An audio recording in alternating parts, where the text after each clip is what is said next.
La visita del ministro de Exteriores iraní a Moscú fue a Islamabad, luego a Moscú. Después volvió a Islamabad, al parecer para actualizar la propuesta iraní a Estados Unidos, y más tarde regresó a Moscú. ¿Cuál es su interpretación de esta visita a Moscú y cómo valora su importancia?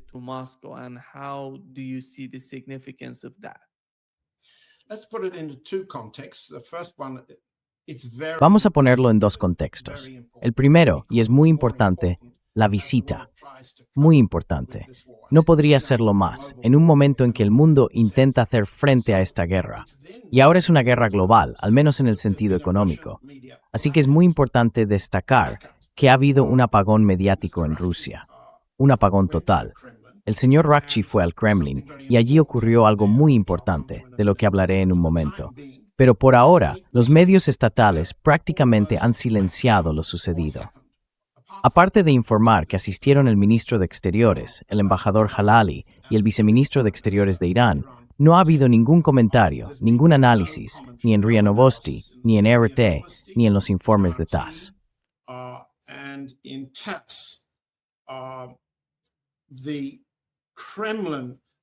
El comunicado del Kremlin, y lo voy a leer, incluye un par de puntos importantes que quedan algo escondidos en el lenguaje.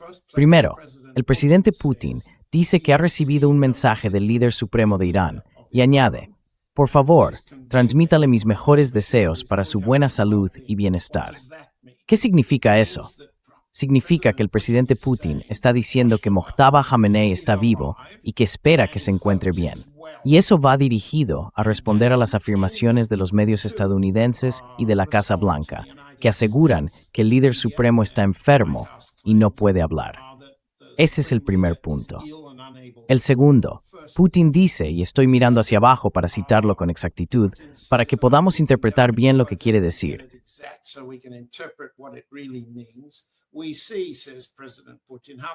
Vemos, dice el presidente Putin, cómo el pueblo iraní lucha con valentía y heroísmo por su independencia y su soberanía.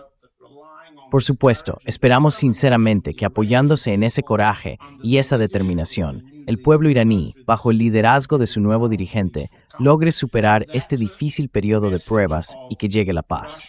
Ese es un mensaje que muestra que Rusia respeta la unidad, la independencia y la soberanía de Irán. Compárese eso con las declaraciones del presidente Trump, que intenta dar la impresión de que Irán se está desmoronando en pedazos de liderazgo, que no hay liderazgo. Todo lo que dice Trump, el presidente Putin lo está rebatiendo de la forma más educada posible.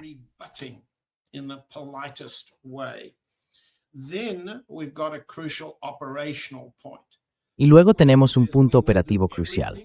Putin dice: haremos todo lo que responda a vuestros intereses y después a los intereses de todos los pueblos de la región, para garantizar que la paz se logre lo antes posible.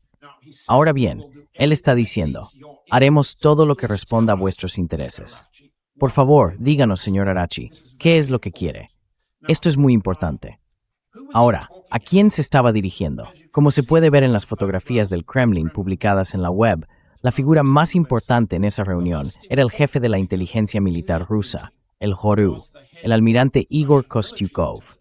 Y de eso no se comenta nada en ningún sitio.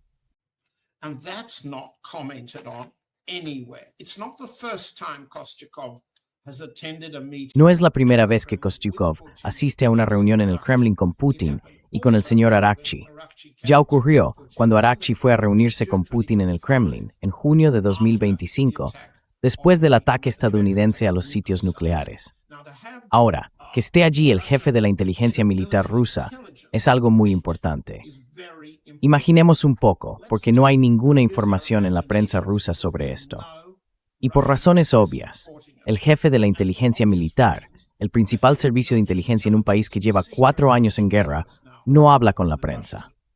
Así que, ¿de qué crees que ha ido a hablar este hombre?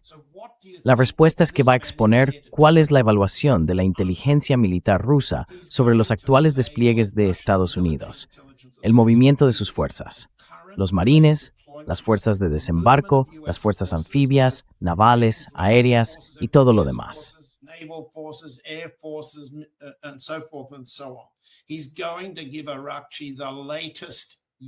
va a entregarle a Arakchi el último satélite ruso y un informe completo de inteligencia, no solo sobre las capacidades de Estados Unidos, sino también sobre cuáles parecen ser sus objetivos y cuáles son sus intenciones. Por eso se reúne un alto responsable de inteligencia del país. En segundo lugar, va a hablar de lo que la parte rusa cree que Irán puede hacer para neutralizar y defenderse, recordando que el presidente Putin ha dicho oficialmente: haremos todo lo que sirva a vuestros intereses. Así que llegamos a la pregunta: ¿qué puede hacer Rusia para ayudar a la parte iraní? Y podemos imaginar al señor Arakchi, que no lleva consigo a ningún militar. Le acompañan el embajador Jalali y un viceministro de Asuntos Exteriores. Ningún militar, ningún experto en inteligencia, ningún estratega. No es el jefe de la delegación iraní, el señor Ghalibaf, que sí fue oficial del ejército.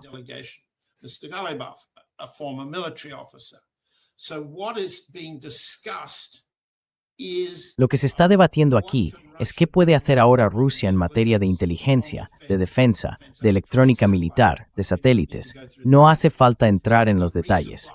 Se habla de reabastecer lo que Irán pueda necesitar, de posibles intentos de romper el bloqueo que Irán podría estar buscando. Y hay una cuestión clave: ¿cómo puede la asociación entre Rusia e Irán, que el señor Arakchi destaca tanto en su comunicado grabado del Kremlin como en su tweet, cómo puede esa combinación disuadir a Estados Unidos de lo que hayan discutido como posibles intenciones estadounidenses? Es un abanico muy amplio y muy importante. Y resulta sorprendente ver que los medios estatales rusos no informan de nada parecido a lo que acabo de decir. Lo que acabo de decir es lo evidente. Sí, soy corresponsal ruso.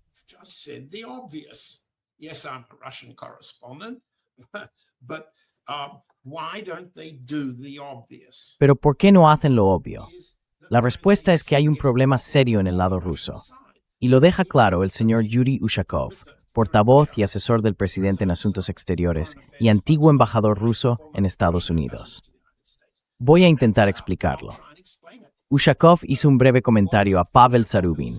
Zarubin es uno de esos corresponsales de la televisión rusa muy cercanos al presidente y personalmente favorecidos por él. Suele conseguir 2 o 3 minutos de cámara con Putin y con quien Putin permita, en este caso Ushakov, para contar lo que según ellos está pasando. Solo que cuentan lo que quieren contar. Lo que dijo Ushakov es muy interesante. Lo que dice, y esto está publicado en la agencia TASS, lo estoy leyendo literalmente.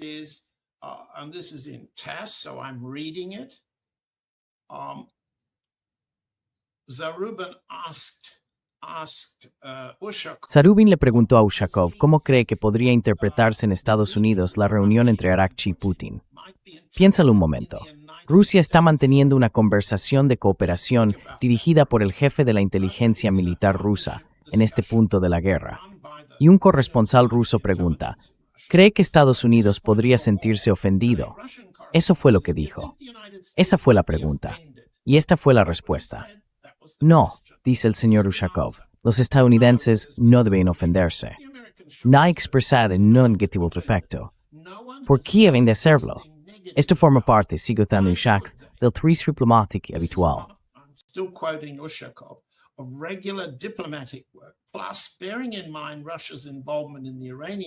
Además, teniendo en cuenta la implicación de Rusia en el asunto del acuerdo con Irán, es lógico que nos reunamos con Arakchi, sin el señor, que por lo visto tiene algo que decirnos. Ahora bien, él añadió algo más. Le dijo a Zarubin, y cito: analizaremos lo que diga, y sobre la base de la conversación de hoy, compararemos los mensajes que hemos recibido tanto de los estadounidenses como de los israelíes, y después veremos qué hacer. En otras palabras, Ushakov está diciendo que no somos socios estratégicos de Irán hasta el punto de satisfacer todas sus demandas, y que no estamos tan comprometidos con ellos como para negar que vamos a mantener un equilibrio entre Estados Unidos, Israel e Irán en esta guerra. Perdón, ¿estamos todos escuchando esto? Excuse me, are we all listening here? The spokesman for the president of Russia said we are. El portavoz del presidente de Rusia dijo: vamos a equilibrar lo que hagamos entre Estados Unidos, Israel e Irán. Pero un momento, ¿no es la posición rusa, tal y como la ha expresado claramente el ministro de Exteriores, Sergei Lavrov, y repetido una y otra vez por el ministerio y por todos, que aquí no hay ningún equilibrio posible. Estados Unidos e Israel lanzaron una agresión no provocada, violando prácticamente todas las normas de la Carta de las Naciones Unidas, del derecho internacional, del derecho humanitario y así sucesivamente, con intenciones genocidas. Y aún así, Ushakov dice que van a equilibrar lo que han escuchado de los estadounidenses y de los israelíes, poniéndolos al mismo nivel. Esto es algo serio, y hay que entenderlo bien.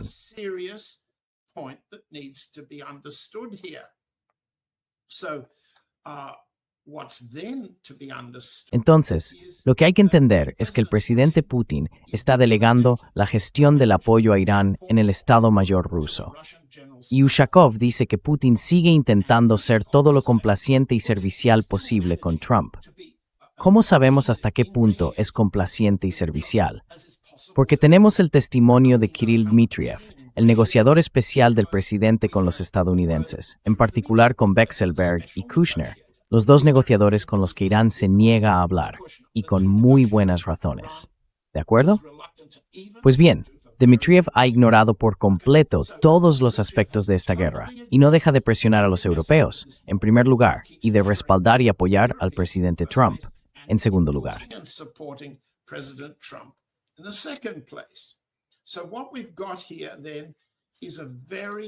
Así que lo que tenemos aquí es una respuesta muy variada. Hay un equilibrio en el nivel de Putin y un compromiso con Irán en el plano militar. Y déjame intentar explicar algo de forma muy general que suele olvidarse cuando uno mira las noticias. El otro día, el 24 de abril, Sergei Lavrov, que cada vez está más del lado militar en lo que podríamos llamar esta lucha de facciones en Moscú, dijo, en una sesión de preguntas y respuestas con la prensa local, lo cito textualmente, algo que es muy importante para entender la mentalidad en Moscú en este momento.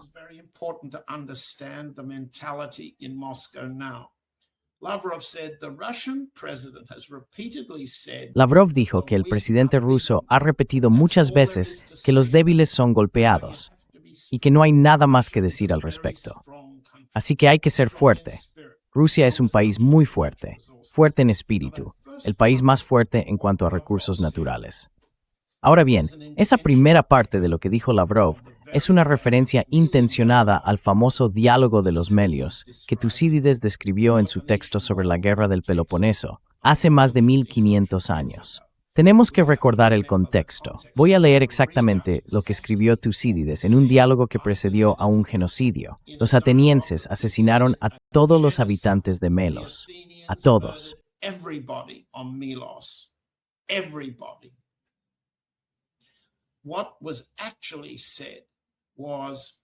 Lo que se dijo realmente fue que los atenienses afirmaban que el criterio de la justicia depende de la igualdad de poder para imponerla, y que en realidad los fuertes hacen lo que tienen poder para hacer, y los débiles aceptan lo que deben aceptar.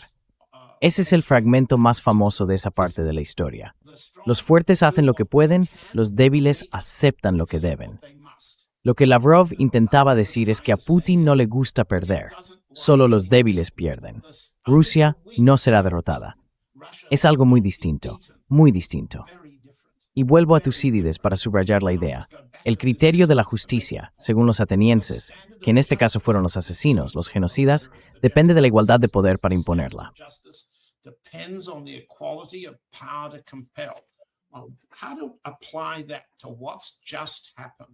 ¿Cómo aplicamos eso a lo que acaba de pasar?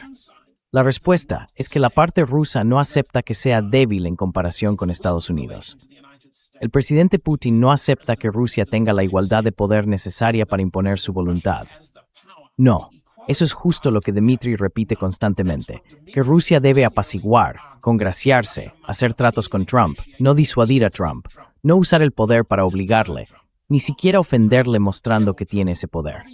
Así que, si retrocedemos 2500 años hasta el genocidio de Melos y lo traemos al presente, y miramos lo que ocurrió en el Kremlin el lunes, vemos al ministro de Exteriores de Irán intentando decir, somos fuertes juntos, y juntos disuadiremos a los estadounidenses de avanzar, tal como acababa de explicar el almirante Kostyukov.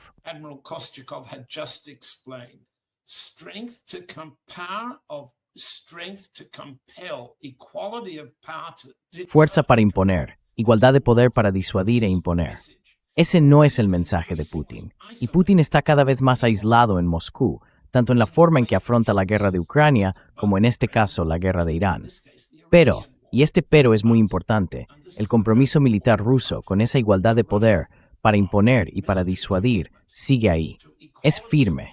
Y en ese sentido, la declaración de Arakchi diciendo que somos socios al más alto nivel y que somos capaces de disuadir a los estadounidenses de reanudar la guerra, ese es el mensaje que tanto el ejército ruso como la parte iraní se llevaron de las reuniones del lunes. and the Iranian side have taken away from Monday's meeting. John, you talk about these two sides John, of the hablas de esos dos lados de la política exterior rusa. Uno está representado por los funcionarios. Diría que los principales actores de la política exterior de Rusia, como Sergei Lavrov, y el otro está formado por Kirill Dmitriev y la gente cercana a él. ¿Tú crees al final que en cuestiones de política exterior personas como Kirill Dmitriev tienen realmente tanta importancia?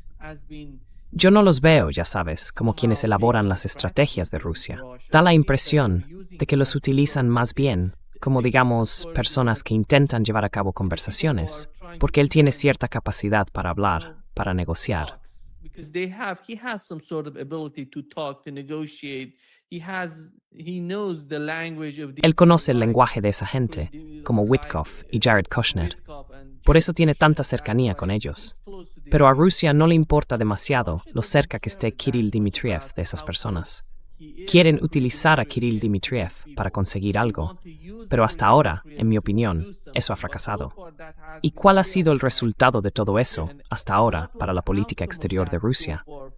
Esa gente de la que hablo es de forma en Kirill Dmitriev intenta establecer esas conexiones. He's trying to, make the connections. Very good points, and I agree with your observations. Muy buenos puntos, y estoy de acuerdo con tus observaciones. Kirill Dmitriev ha sido prácticamente un fracaso total.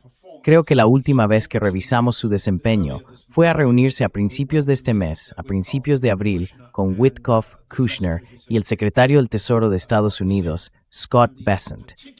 El objetivo concreto era intentar que el Tesoro estadounidense ampliara el alivio de las sanciones para que el petróleo ruso siguiera vendiéndose en el mercado internacional, y fracasó.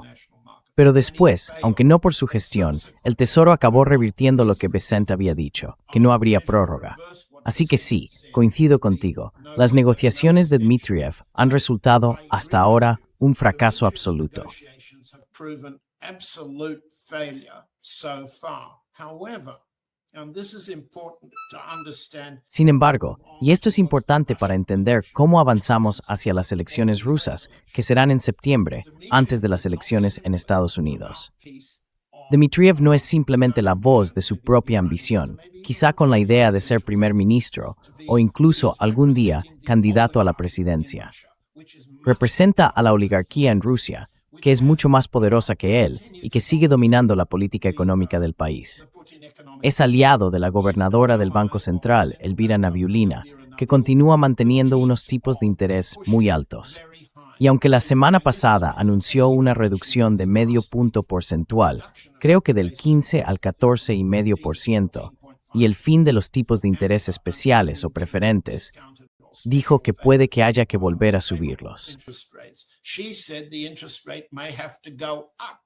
Now, President Putin, facing what Nabiullina Ahora, is doing, el presidente Putin, ante lo que está haciendo Nabiullina con su apoyo, ha dicho que sí, que Rusia, y lo dijo en la reunión con los ministros de Economía la semana pasada, está en recesión, una caída, del 1,8% del PIB interanual en los meses de enero y febrero. Pero el presidente Putin dijo, los expertos nos dicen, que esto se debe a las condiciones meteorológicas, al tiempo. No vas a unas elecciones diciendo a la gente que sufre mucho más que una caída del 1,5%, que lo que les pasa es por culpa del tiempo. No le dices a los rusos en enero, febrero o marzo que están sufriendo por el clima. Lo que el presidente Putin dijo para defender a Nabiullina, también lo está diciendo para defender a Dmitriev. Y también para defender a los oligarcas. y los oligarcas cada vez son más prósperos. Oligarchs are getting more and more prosperous. They are becoming stronger in capital value. Están ganando valor en el mercado bursátil ruso. Se están haciendo más ricos en efectivo gracias a la guerra. Así que cuando hablo de Dmitriev, lo que quiero decir es que en la práctica ha fracasado con los estadounidenses, pero representa una organización política muy poderosa, decidida a mantener a Putin en el poder, aunque las elecciones generen una mayoría en contra de esas políticas económicas. Esa es la fuerza de Dmitriev. Russian oligarchy under Putin. And Putin continues to say the miseries inflicted on Russia now are due to the weather. Now, nobody believes that, and he certainly doesn't. But to say that, to say such a thing in the defiance of common sense of the normal mujik on the street, that tells you something about how defensive the Kremlin is going into the election campaign this year.